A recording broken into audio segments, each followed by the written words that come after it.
92.3 WTTS.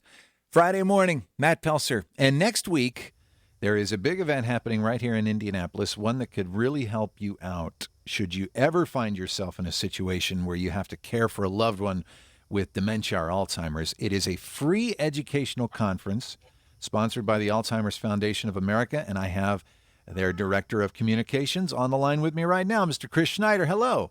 Morning, Matt. Great to be with you. Great to have you. So this is next Wednesday.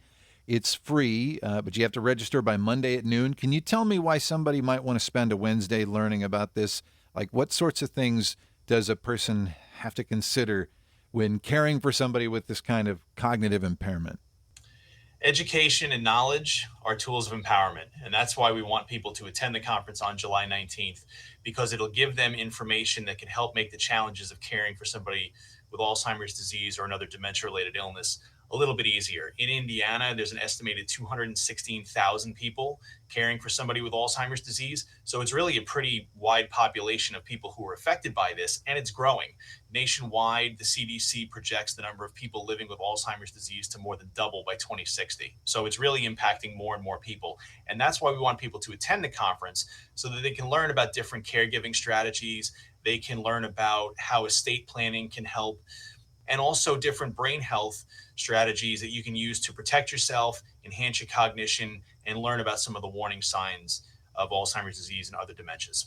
Okay, so this is not just then for people who might potentially be caring for those with Alzheimer's or dementia, as you just said. I mean, I think it sounds like it's mostly for that, but what are the things at this conference that could just help people stay sharp? Tips on brain health? Right. There's going to be a session on brain health talking about the different risk factors for developing dementia, but also steps that people can take to help reduce some of those risk factors.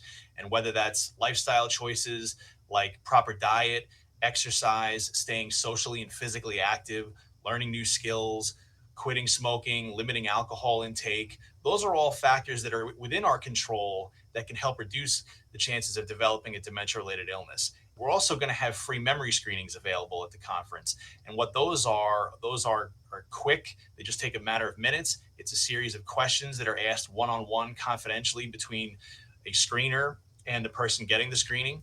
And at the end of the screening, you get a score. And if you're above the baseline score, the screener says, great, come back in a year. If you're below the baseline score, then the screener would suggest that you go see a physician for a more comprehensive evaluation. It doesn't diagnose any particular condition, but it's an important early detection tool for uncovering a potential memory problem.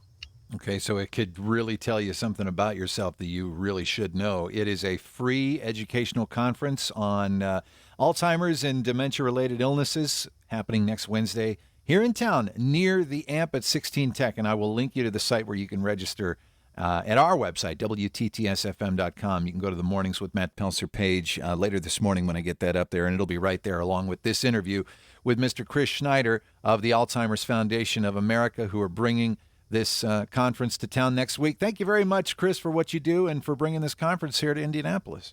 No problem. Thanks for having me on and sharing the information.